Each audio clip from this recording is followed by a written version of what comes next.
Bonjour et bonsoir, ça dépend les heures que vous nous suivez. Bienvenue à ma fidèle abonnés, surtout. Il y a MM Télévision, votre serviteur, président Moustapha, qui est sur l'actualité politique, réseau Koleka. Nakati, il y a République démocratique du Congo. Merci beaucoup, Nabaïne surtout. Bolanda Kamon Namboka, président Moustapha, et surtout, dans la situation politique, au Boyo Kaka, que l'on de la Rabino chaque jour, matin, midi, soir, Boye Bamboka. Et comme ndenge nini mboka ezokende ndenge nini awa wana chaîne abiso ya MM Télévision, abonnez-vous, partagez, likez l'émission, abonnez-vous, partagez, likez l'émission, abonnez-vous, partagez, likez l'émission, vous continuez à s'abonner à la chaîne abiso MM Télévision, vous continuez à liker, vous continuez à partager. Tu es awa sur la situation politique ya mboka nabiso mobimba, tu es sur Jean-Pierre Bemba Gombo, Jean-Pierre Bemba, président du MLC, vice-premier ministre, ministre des Transports, Oyo Tomoni était lancement officiel, il a permis de conduire.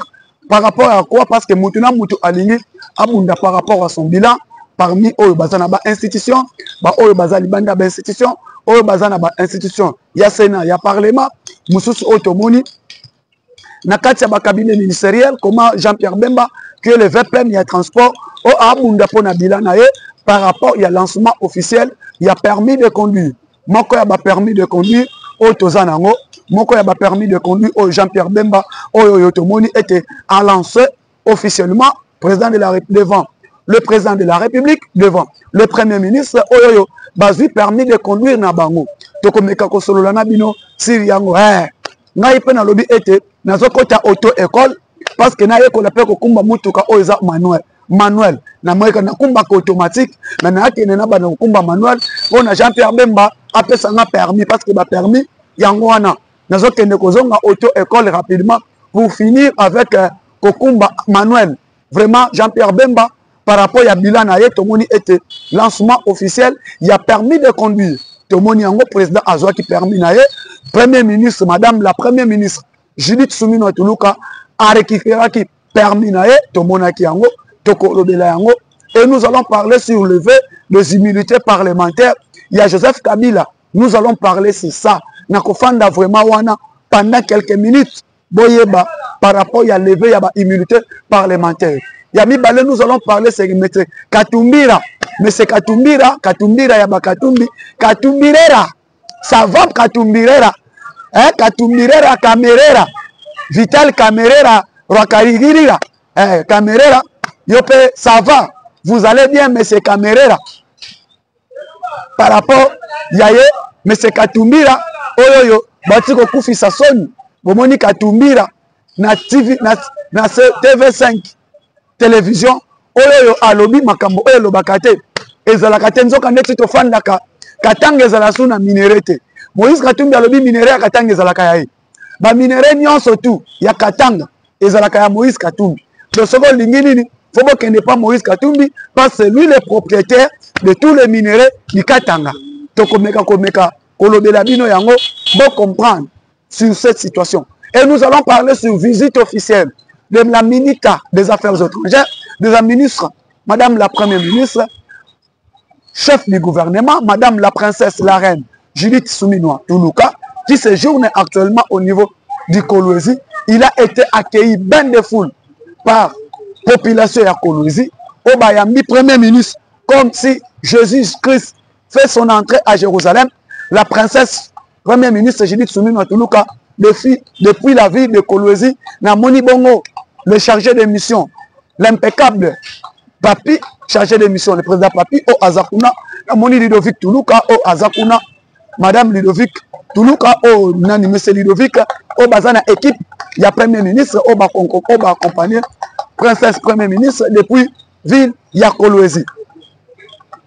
Actuellement, Congolais, parlons de lever des immunités parlementaires de Joseph Kabila. Bazolongola Joseph Kabila, immunité parlementaire. Joseph Kabila, il n'est pas un sénateur qui est élu. Non.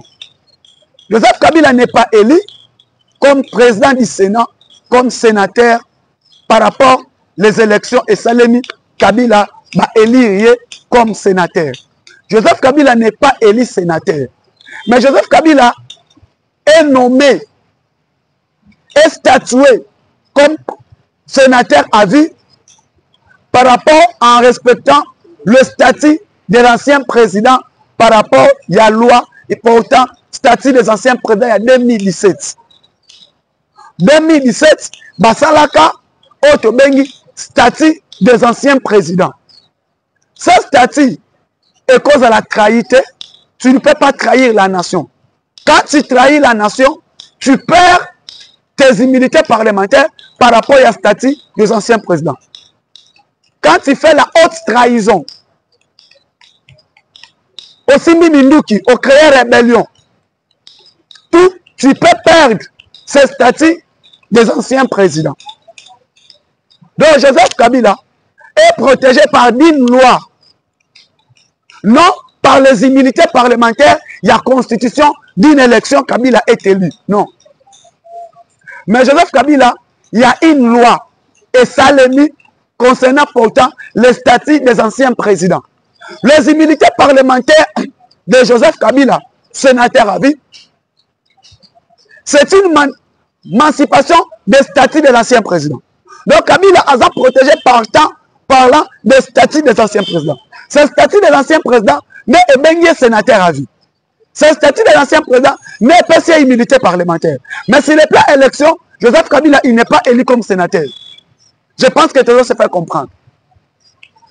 Nana di sabato ba ekoloba na ba bazoloba que non Kabila azana ba immunité parlementaire par rapport à la constitution. Non. Je pense que tu dois faire comprendre. Par rapport à la constitution, Kabila n'a pas des immunités parlementaires. Mais Kabila a des immunités parlementaires par rapport au statut des anciens présidents. Partant de la loi Salemana 2017. Loi 2017. On a protégé. Mais sur les mêmes lois, il peut perdre ses immunités parlementaires. Il peut perdre ses immunités si Kabila trahit la nation. Est-ce que Kabila n'a pas trahi la nation? Vous pouvez s'en avoir réponse dans commentaire. Est-ce que Joseph Kabila n'a pas trahi la nation pour perdre ses statuts des anciens présidents? Il a trahi la nation. Est-ce que Kabila n'a pas fait la guerre? Kabila a fait la guerre contre la République démocratique du Congo. Vous connaissez AFC, c'est lui.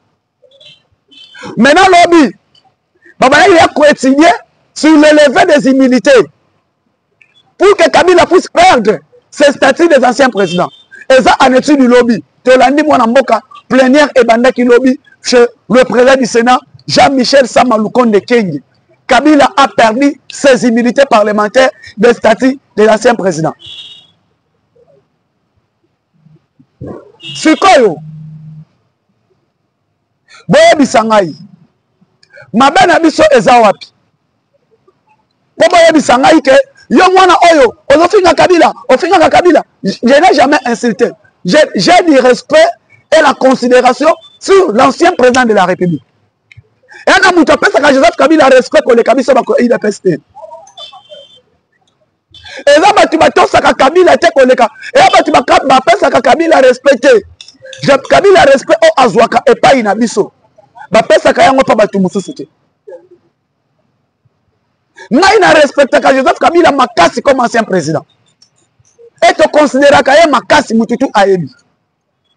Mais ce que moi était, Bautokomi Koloba, concernant qu'on perde ma immunité ou à perdre par rapport Kabila a trahi la République.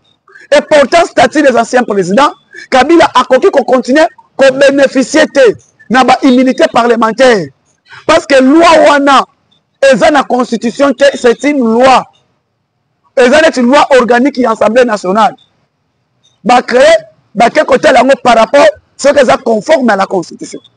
Et Joseph Kabila, il a perdu ses immunités par rapport, il y a la trahison, il y a la République. Parce que le statut des anciens présidents et le Bisso, quand tu trahis la République, tu vas perdre ses immunités parlementaires.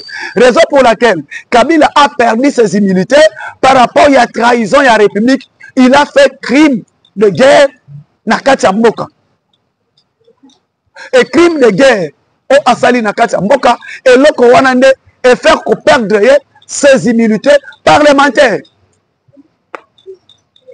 C'est quoi le lot?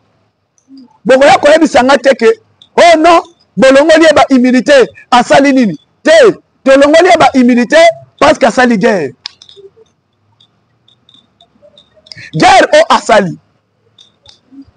Guerre à Est, de perdre Kabila ba immunité parlementaire. Guerre au Asali na Est. Soutien na ba M23. De eloko permettre Kabila ba longola ba immunité parlementaire. Lever ba immunité parlementaire na ye, ce n'est pas une constitution qu'on est allé aux élections. Nous avons comprendre. Kabila n'a jamais été élu sénateur dans le concours de l'élection. Kabila est sénateur à vie par rapport à la loi et statut des anciens présidents en 2017. Ce n'est pas un concours électoral et permettre que tu sois sénateur à vie. Non. Sénateur à vie est un statut faisant loi organique il y a ancien président en 2017. Donc ça par rapport à un ancien président. Un ancien président doit être protégé. Un ancien président doit être équipé. Un ancien président doit être protégé par des gardes. Tout ceci qu'on appelle le statut des anciens présidents. C'est comme Joseph Kabila, comme ancien président de la République, ça a qui statut des anciens présidents pour lui protéger. Et ce statut des anciens présidents, aujourd'hui Joseph Kabila est sénateur. Sénateur à vie et permettre Miso Siko Lelo. Azwa o Azui. Et Lelo, Bokomo Nayango, Bandekonangaï Congolais, aujourd'hui tout le monde doit comprendre que lever des immunités parlementaires, Kabila n'a jamais été élu. Kabila n'a jamais été élu. Mais Kabila est protégé par rapport à son statut de l'ancien président. Et Lelo a perdu Yango. Qu'on perdre ou à perdre le statut à l'ancien président, on a une immunité parlementaire par rapport à Vinaye, par rapport à Moussala Oazo Sala, ensemble dans M23. Mais permettre à perdre cette loi, à perdre ce statut de l'ancien président. Je pense que tout se fait comprendre Bissonio surtout. Congolais. Aujourd'hui, ce que je peux vous dire, M. Moïse Katumbi, oh, Batumalingi Baloba, basala o ignorance tonine. Moïse Katumbi batubaye bayango na luki video ya Ngoimulunda. Ngoimulunda o ancien président ya Sénat, o ancien président ya Séni ya 2011. Ngoimulunda ayebisa biso boye. Moïse Katumbi asombaka bakare minier na faux prix na l'état pour les revendre aux Chinois na ba millions de dollars. Moïse Katumbi sorti médiatique na T25 Oebimisie Bote. C'est d'abord un homme d'État Otoko Fingate. Oebimisie na Tesoki Amelaki Masanga. Oya baseki na monde entier mobimba. Oya batunaye mususu batomboki parce que bakabwani na wike kamita tu côté kuna asiliki. Na le côté kuna ba misusu basepeli na ngote. Mais je vais vous dire ceci. Moïse Katumbi azalaki na amelaki Masanga. Masanga o Moïse Katumbi amelaki. Oye amelaki elekaki tellement makasi. Alors Masanga o amelaki le ko ezekaki makasi. Moïse Katumbi n'a pas compris. Aleki bandeko ba Congolais. Moïse Katumbi alobi boy. Katanga ezala suna minerete. Le minerai tout di Katanga ezalaka ya ye. Yende ezana bakolo nango.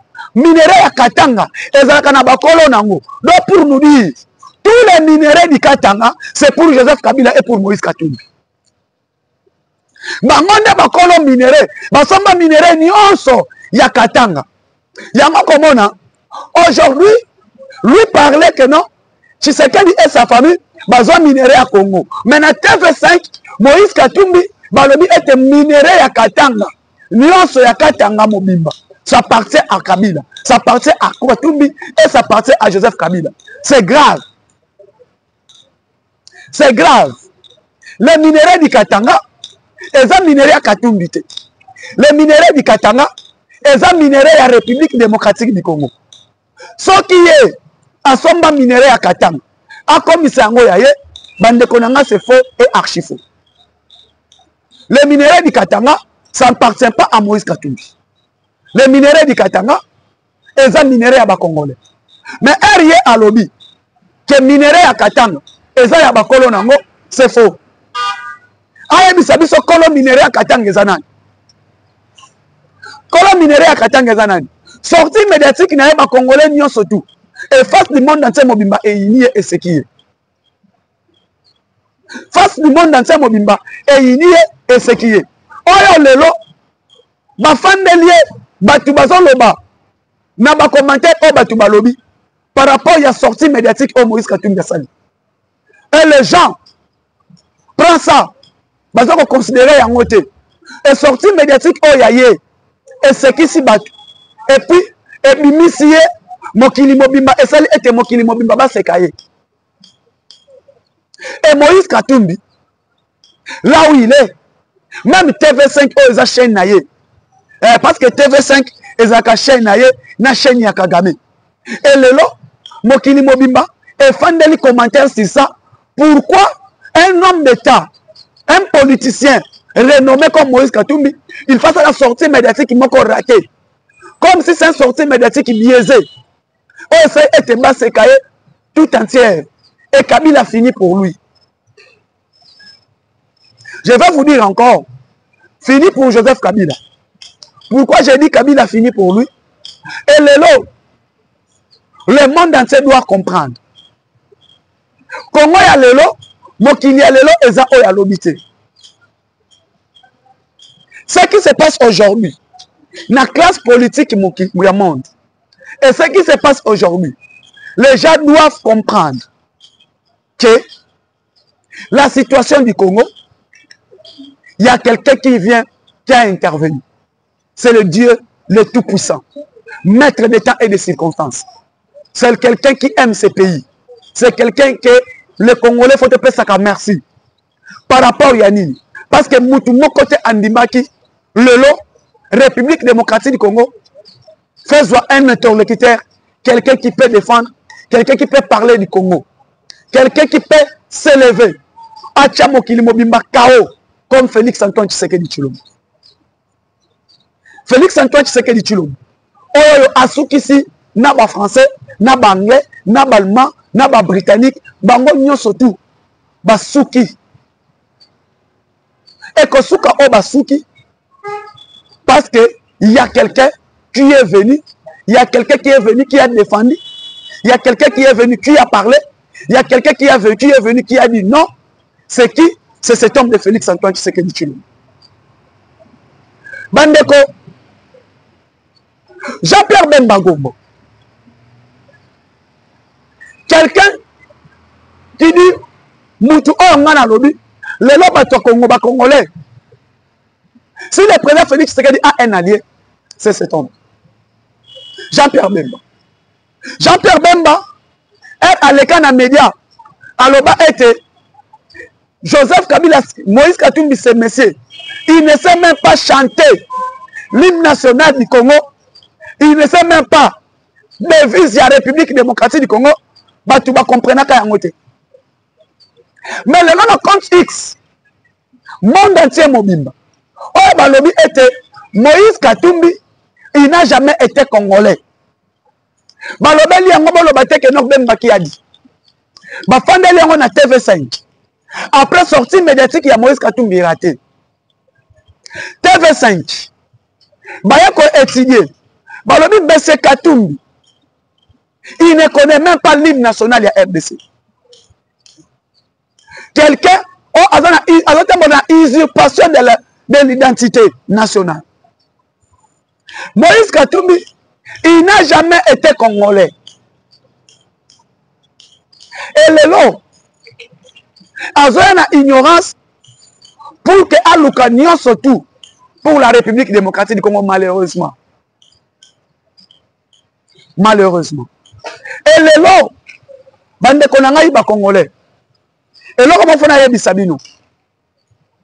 Monsieur Katumbi, Oyo Lelo, a pillé minerai à Katanga, Oyo Lelo, a seul été Katanga ezala appauvri, Oyo Lelo, va rendre Katanga pauvre. Comme bango ba comme ba multimilliardaire, ba comme ba milliardaire. Jacquemain Chabani, vice-premier ministre, ministre de l'Intérieur, a combien de officiers militaires, a combien de officiers civils, a combien de ministère de la justice, a combien d'auditorat militaire, a combien de conseil d'État concernant les partis politiques que vous appelez les PPRD. PPRD, parti politique, il y a ancien président de la République qui est Joseph Kabila. PPRD, on a radié dans la liste de parti politique dans la République démocratique du Congo. PPRD, on a reconnu comme parti politique dans le cannabis. Sur le plan fonctionnement, sur le plan tout consort, tous ceux qu'on reconnaît que ce PPRD dans la République démocratique du Congo. Et le Oyo, Maître Jacquemain Chaban, il veut pas mis à l'intérieur. Décision Oyo Azui, que PPRD est coquille sous qu'on fonctionnait dans la RDC. Ça ne s'élimine pas seulement du PPRD. Je demande au VPM, vice-premier ministre, ministre de l'Intérieur, il faut payer parti comme Ensemble à Moïse Katou et Zalaté. Il faut payer parti comme Franck Diongo, na Congo et Koki Souko Zalaté. Parmi ces partis politiques, Ensemble, parti à Franck Diongo, parti Yanine, parti politique qui ont dans la RDC et qui fonctionnent. Parce que ce sont des partis politiques qui ont créé une rébellion dans la République démocratique du Congo. Alors, rébellion au Bassali, Bassimi ba groupe, Bassimi ba arme, pour détruire, pour endeuiller le peuple congolais. Raison pour laquelle j'interpelle le VPM, vice-premier ministre, ministre de l'Intérieur, que décision Oyo, et ce qu'on a perdu, et qu'on a payé ensemble, et soit MLP, il y a Franck Diongo, et soit chef de la secrétaire général, il y a un parti politique au Boyebi. Le Oyo, bande konanga iba congolais, PPRD, et qu'on fonctionne quand les sociétés, ensemble pour la République, va prendre la décision syrienne, ensemble pour exalter la République démocratique du Congo comme parti politique. Bandeko, le M23, Oyo Yobaza, na kati mboka na biso, par M. Kagame, économie ya Rwanda est apartheid. L'économie du Rwanda est à Kokoye. Lokola économie ya Rwanda est à Kokoye. Bandeko. Rwanda, oyo à côté de biso na mboka na biso, asimbi minuki. Basali nyonso, pour bien copier minerai à RDC. Ils ont touché des armes. Bakote libiso na mboka armement basimbi pour endeuiller le peuple congolais. Alors le chef direct ya Rwanda mokonzi ba mouvement rébellion surtout c'est Paul Kagame. L'armée ya Paul Kagame au boyebi le M23. Bobona été na niveau ya Doha place tozo solo là biso nyonso. On est en train de discuter à Doha, na Qatar, avec les groupes armés au Boyebi na combat M23. Discussion autres qu'on discuter na Qatar. Pour que retrait na bango et salem. Mais tout le monde qui le président de l'Assemblée nationale du Bisso, Excellence honorable Vital Kamerhe. Na niveau oye a voyage kanaye akendaki bisika akendaka. Vital Kamerhe président il y a l'Assemblée nationale. Alors, il et c'est pas ici Congolais que tu négocié pour que tu exploité pétrole dans le lac Albert ensemble de Rwanda. Je ne sais pas ce qui vont comprendre. Exploitation à lac Albert ensemble de Rwanda pendant que le lac Albert est à Rwanda et à Bissau. Bissau République démocratique du Congo, nous n'allons pas accepter d'exploiter les minéraux, il y a lac Albert ensemble de Rwanda, Parce que ces minéraux n'appartiennent pas au Rwanda, mais ces minéraux appartiennent en République démocratique du Congo. Et là, Albert appartient en République démocratique du Congo. Et tant que vous êtes à lobby, aye koloba sous nini, aye koloba ke, problème il y a RDC, il fait la traiter purement africaine. Comment dossier RDC est la traiter purement à l'extérieur du pays? Non, à l'extérieur de l'Afrique. Pourquoi? Parce que tu vois qui t'en. Il y a qu'on discute na Kagame ensemble. Na Kenya. Tu le vois Kenya toke na Arusha. Tu le vois Arusha toke Zimbabwe na Harare. Tu le vois Harare toke na Rwanda. Partout tu tamboli na Burundi, na Bujumbura. Tu vois qui t'en. Tu solo là na Paul Kagame pour que retrait à M23, pour que problème oyo est la traiter purement africaine. Mais Kagame il n'a pas voulu que ce dossier puisse être traité purement à l'africaine. Raison pour laquelle aujourd'hui, nous sommes au niveau de la Doha. Dans la Doha, toke qu'on négocie, toke qu'on solo là pour 2 points. Retrait, il y a M23, retrait, il y a M23, et seulement, et puis discussion par rapport, il y a coopération, et Kagame cherche moi que non, relation ezonga entre Biso et Rwanda. Bande konanga iba Congolais. Parlons un peu de cet homme. Ce mystérieux homme. C'est un homme mystique. C'est un homme puissant. Partout il passe, il parle la garade. C'est un homme fort. Hein? Excellence, ministre à finance. Excellence, le ministre à finance. Doudou Fwamba Likunde Libotaï. Que j'appelle l'Argentin de la République. Moutou Oyoyo a stabilisé monnaie sur tous les plans. La personne qui a fait que monnaie, il y a Congo est à la stable. La personne qui a fait que, qui est la stabilité, il y a cadre macroéconomique. La personne qui a fait que, qui est traçabilité, la banque centrale.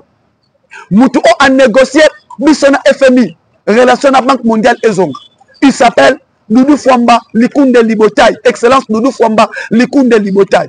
Il y a la stabilité à cadre macroéconomique. Il y a la stabilité à monnaie. Il y a la stabilité à taux d'échange. Il y a la stabilité à taux directeur à la Banque centrale. Le Oyo, l'inflation est maîtrisée à moins de 10%. L'inflation est maîtrisée à moins de 10%. Il a fait que pour que l'inflation est à la maîtriser à moins de 10%.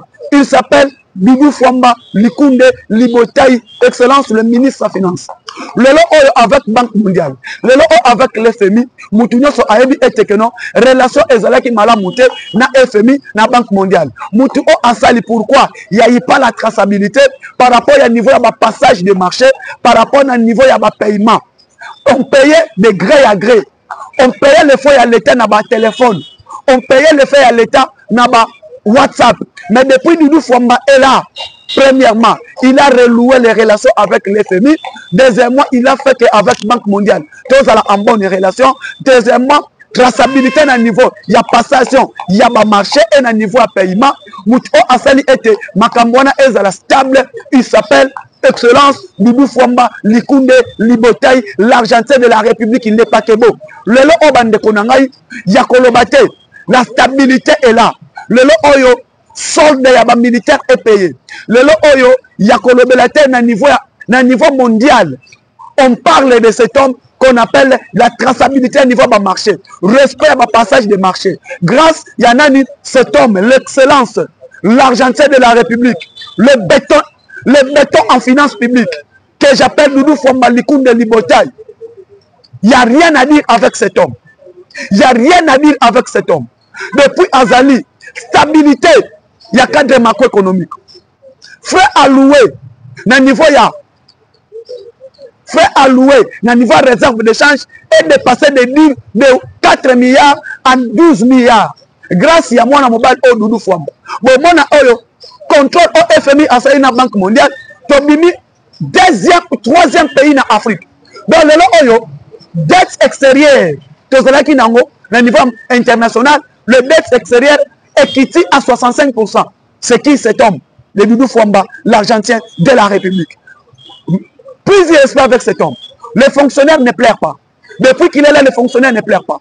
Raison pour laquelle Naïf Samokonzamboka, le chef de l'État, Félix Antoine Tshisekedi Tshilombo, de maîtriser cet homme, de laisser cet homme dans le gouvernement Union nationale, a continué musala na ye excellence Doudou Fwamba bande konanga merci lelo oyo n'a pas si merci na mokonza mboka na musala o asali le président a été nommé ba colonel na ba major le colonel et le major le président a batangi ordonnance plus ou moins 65 nouveaux majors na kati ya armée et colonel au chef de l'état outi ko nommé félicitations na excellence hein o te benga kamakombo le gardien du chef o azana tourage chef Tabou Eboma qui est maintenant lieutenant colonel au sein des forces armées de la République démocratique du Congo. Bande konangai concernant santé, na niveau santé publique, merci beaucoup na excellence Roger Kamba qui est le ministre de la santé.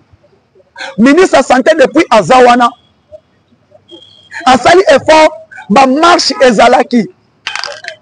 Ba marche ezalaki na niveau Yakoba marché, Batouana qui marché par rapport à médecin, un paiement, un infirmier, tout.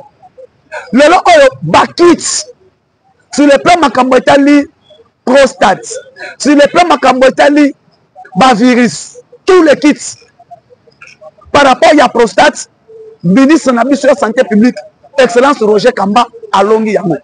300 000 kits est commis dans mon métalli.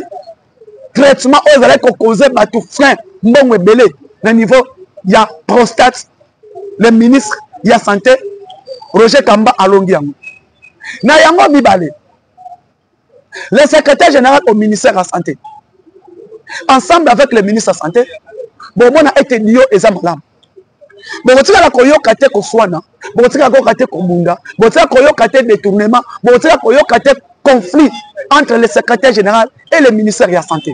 Exact. Ministre de la santé, excellence Roger Kamba, a sali effort. Le oyo, a sali sa marche ezalaki. Oh un paiement, oh ba médecin, oh nini, oh réhabilitation hôpitaux. Ensemble, avec le docteur Yuma Ramazan, que j'appelle l'homme qui a fait que ministère de la santé Nabiso est à la modérée. Mouton sur le plan administratif, Abundi, crise, oh, médecin, un paiement, tout comme ça. Les médecins congolais sont parmi les meilleurs médecins le mieux payés dans la région à Grand Lac. Aux Rwanda, aux Ouganda, aux Burundi, aux Congo, aux Tanzanie. Nos médecins sont les médecins les mieux payés dans la région à Grand Lac Mobimba. Azobunda, pour que paiement, il y a des médecins, pour que alignement, il y a des médecins, et ça la fonctionnel dans le mois de juillet. Grâce à ministre Nabiso Roger Kamba et ensemble, et le secrétaire général au ministère de la Santé, le docteur Yuma Ramazan. Le lot, tout le monde a un secrétaire général, un médecin, un ministre, mais bon, il y a docteur Yuma Ramazan, il y a ministre Nabiso Santé, vous allez comprendre le son quand même très bien. Il y a un autre solo excellence, madame la première ministre, excellence, monsieur le président de la République, de reconduire le docteur Roger Kamba au ministère de la Santé dans le gouvernement de l'Union nationale. Pourquoi? Les hôpitaux qui ont construit, les hôpitaux qui sont réhabilités, les hôpitaux l'État auto-récupéré, et moi on a été l'excellence ministre de la Santé, notre secrétaire général au ministère de la Santé publique, va travailler ma casse pour le lot. Comme à niveau haut sali. Merci beaucoup na bano surtout bolinga ki kolanda. Moi na mboka président Moustapha na émission na biso journal lelo bo aimer ba partager émission et que ça la biso malamu mingi. Biso nyonso tout sima mokonza mboka sima la minute à madame la première ministre chef du gouvernement tokutani mokolo lobi. Ciao à la prochaine.